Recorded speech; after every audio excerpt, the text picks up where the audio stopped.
Aujourd'hui, je vais vous montrer comment est-ce qu'on remonte ou on redescend notre position de pilotage grâce au spacer. Vous allez voir, c'est une manipulation qui va vous prendre à peu près 10 minutes. C'est très simple et vous allez avoir besoin seulement de 2 outils. Une clé Allen de 4 mm et une clé Allen de 5 mm. J'espère que vous êtes prêts et en forme, je vous montre comment ça marche.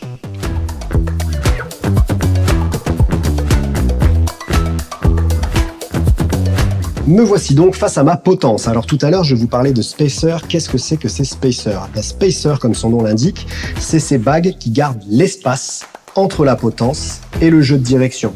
Et c'est sur ces bagues-là, sur ces spacers, que je vais jouer pour pouvoir monter ou descendre ma position.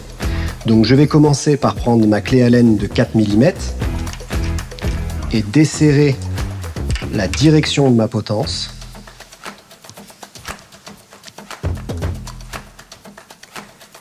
Et une fois que la direction de la potence est desserrée, je prends ma clé Allen de 5 mm, je retire le petit capuchon en plastique qu'il y a sur la vis supérieure, qui n'est pas un capuchon qui sert à rien. S'il est là, c'est qu'il y a une raison. Comme cette vis est verticale, il y a donc l'espace pour pouvoir la desserrer. Souvent, cet espace-là, s'il n'est pas protégé, se gorge d'eau lors d'une sortie sous la pluie. Et comme c'est une vis qui est en acier, il se peut qu'elle rouille. Pour éviter ça, on met ce capuchon-là en plastique. C'est toujours bien de l'avoir. Je desserre donc cette vis verticale qui sert à comprimer le jeu de direction et à faire qu'un entre la fourche, la douille de direction et la potence.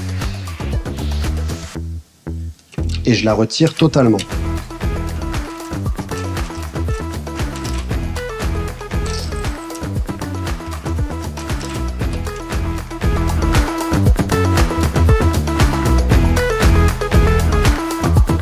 Maintenant que le jeu de direction est décomprimé et que ma potence est libérée, je vais pouvoir la sortir. Ma potence est dégagée et je vais pouvoir jouer sur les différents spacers que j'ai ici pour adapter en fonction de la position que je veux vraiment. Là, en l'occurrence, je veux une position plutôt aérodynamique et assez basse, donc je vais mettre tous les spacers au-dessus pour avoir la position la plus basse possible.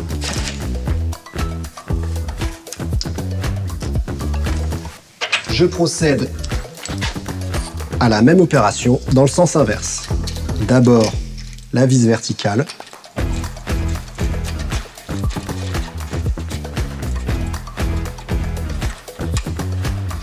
Et attention, c'est dans ce sens-là et pas un autre.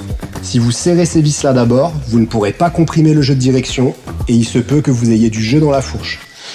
Il faut d'abord serrer la vis verticale, bien comprimer le jeu de direction. Mais attention, pas trop non plus, juste ce qu'il faut et vérifier s'il n'y a pas de jeu dans la direction. S'il n'y a pas de jeu dans la direction, c'est que c'est bien serré. À partir de là, je règle ma potence pour qu'elle soit bien axée avec ma roue avant et je la resserre. Je mets les vis au contact et le serrage, je vais le faire d'abord avec la vis du dessous, ensuite avec la vis du dessus. Je reviens sur la vis du dessous, je reviens sur la vis du dessus, ainsi de suite, jusqu'à ce que je sente par moi-même que le serrage suffit. Je vérifie si ça bouge pas, s'il n'y a pas de jeu, tout est bien serré. Sachez que si vous avez une clé à Newton-mètre, vous avez les données Newton ici qui vous indiquent à combien de Newton il faut serrer telle ou telle vis. Je remets le capuchon plastique sur la vis verticale. Le réglage de ma position est terminé. Est-ce qu'on n'aurait pas encore rempli notre mission? Faudra faire gaffe, je crois que ça commence à devenir une habitude.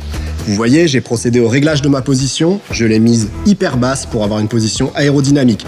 Et si un jour je cherche plus de confort, je remonterai ma position.